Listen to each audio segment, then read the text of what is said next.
Assalamualaikum warahmatullahi wabarakatuh. Perkenalkan, kami dari kelompok 13 ingin mempresentasikan materi tentang kontribusi Islam terhadap ilmu pengetahuan, sains, dan teknologi, ilmu filsafat.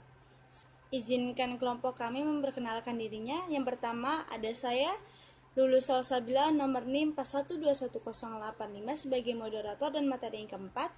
Yang kedua ada Luki Aulia Rahmawati, nomor NIM 41211086 sebagai materi pertama. Yang ketiga ada Neki Baroka, nomor NIM 412116 sebagai materi ketiga. Yang keempat ada Bahrudin, nomor NIM 41171103 sebagai materi keempat. Saya Neki Barokah, nomor induk mahasiswa 4121116, akan menjelaskan materi mengenai kontribusi Islam terhadap ilmu pengetahuan, sains, dan teknologi. Kondisi sains dan teknologi pada masa kejayaan Islam bisa dilihat pada masa Abu Hashim Khalid bin Yasib bin Muawiyah bin Abu Sufyan al-Umawi, yang bertanggung jawab menerjemahkan dan mengajar bahasa Arab dalam sains di samping menerjemahkan sains dan teknologi Mesir serta Yunani. Kemudian, Khalifah Umayyah dan Abbasiyah memberi perhatian dalam kegiatan penerjemahan buku Yunani ke bahasa Arab bagi pengembangan pembelajaran sains dan teknologi.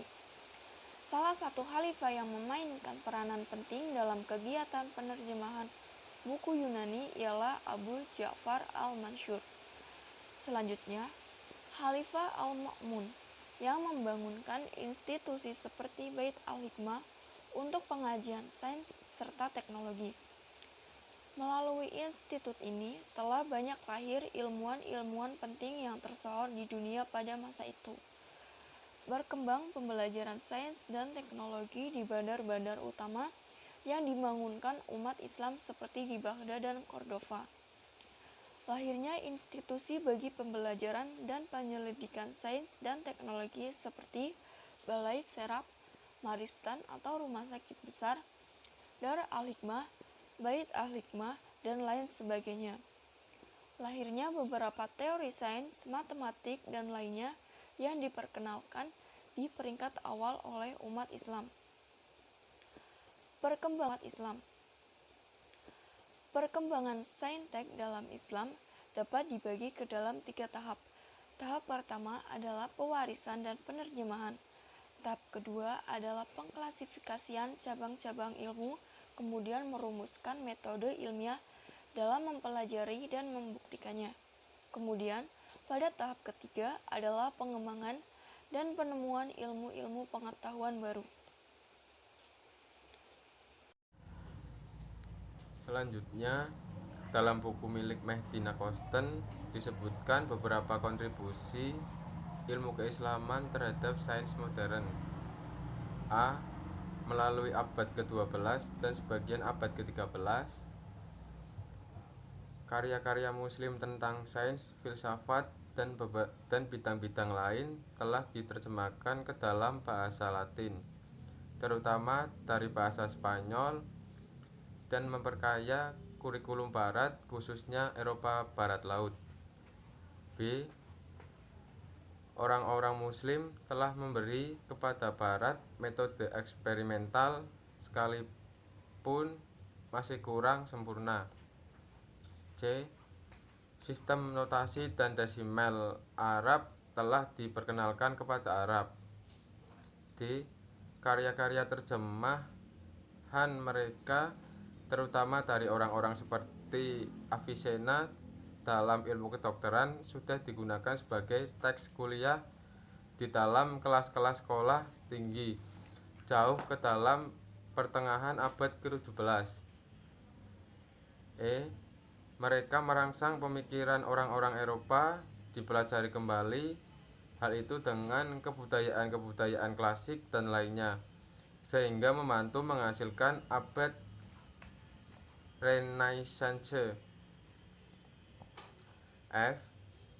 Mereka adalah perintis universitas-universitas Eropa. Mereka telah mendirikan ratusan sekolah tinggi sebelum Eropa. G. Mereka memelihara pemikiran Greco-Persian ketika Eropa bersikap tidak toleran terhadap kebudayaan-kebudayaan pagan. Mahasiswa-mahasiswa Eropa di dalam universitas Muslim membawa kembali ke negaranya metode-metode baru tentang pengajaran. Mereka telah memberi kontribusi tentang pengetahuan rumah sakit,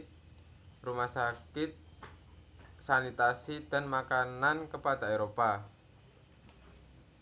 Kemudian, perkenalkan, nama saya Lukia Aulia Rahmawati, NIM 4121086. B. Kontribusi Islam terhadap ilmu filsafat. Tidak dapat dimungkiri bahwa filsafat Islam terpengaruh oleh filsafat Yunani. Hal ini karena kontak umat Islam dengan kebudayaan Yunani bersamaan waktunya dengan penulisan ilmu-ilmu Islam. Para filsuf Muslim mengambil sebagian besar pandangan Aristoteles. Mereka pun banyak mengagumi Plato dan mengikutinya pada berbagai aspek. Akan tetapi, berguru bukan berarti mengekor atau menjiplak. Mereka hanya mengambil beberapa pemikiran yang dikemukakan oleh para filsuf Yunani secara garis besar, kemudian dikembangkan sendiri. Secara sederhana, filsafat Islam dapat dirangkum menjadi 3 aspek. Yang pertama, filsafat Islam membahas masalah yang sudah pernah dibahas filsafat Yunani dan lainnya, seperti keuangan, alam, dan roh. Kedua, filsafat Islam membahas masalah yang belum pernah dibahas oleh generasi sebelumnya, seperti filsafat kenabian. Ketiga, dalam filsafat Islam terdapat pemaduan antara agama dan filsafat, akidah dan hikmah, serta wahyu dan akal.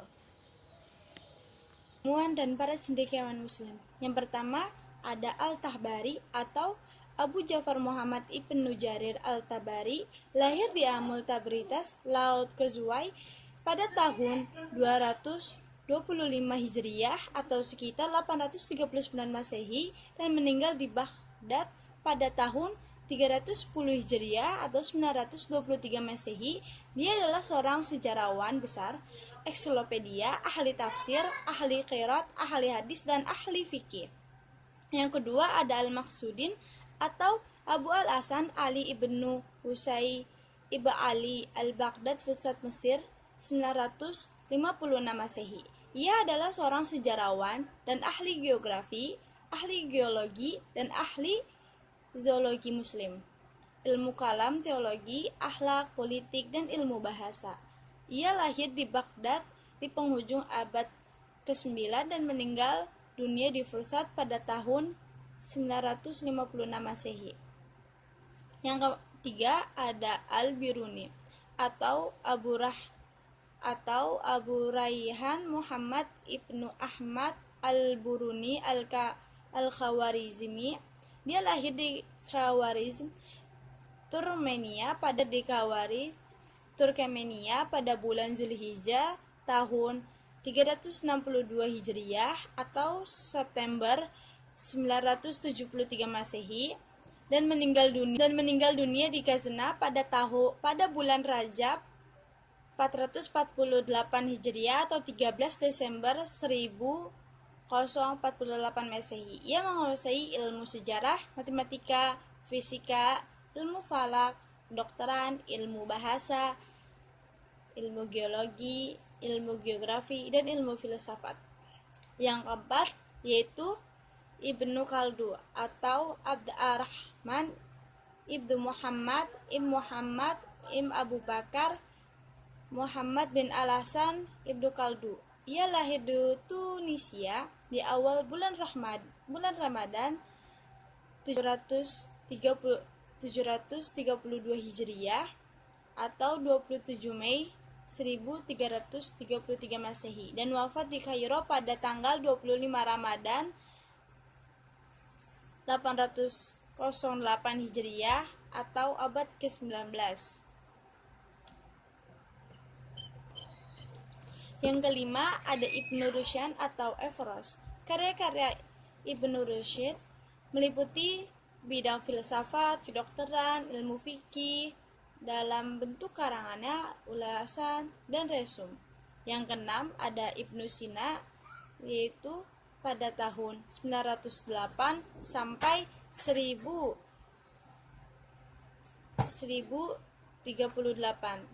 Dikenal juga sebagai Averroes di dunia barat, adalah seorang filsuf ilmuwan dan juga dokter kelahiran Persia.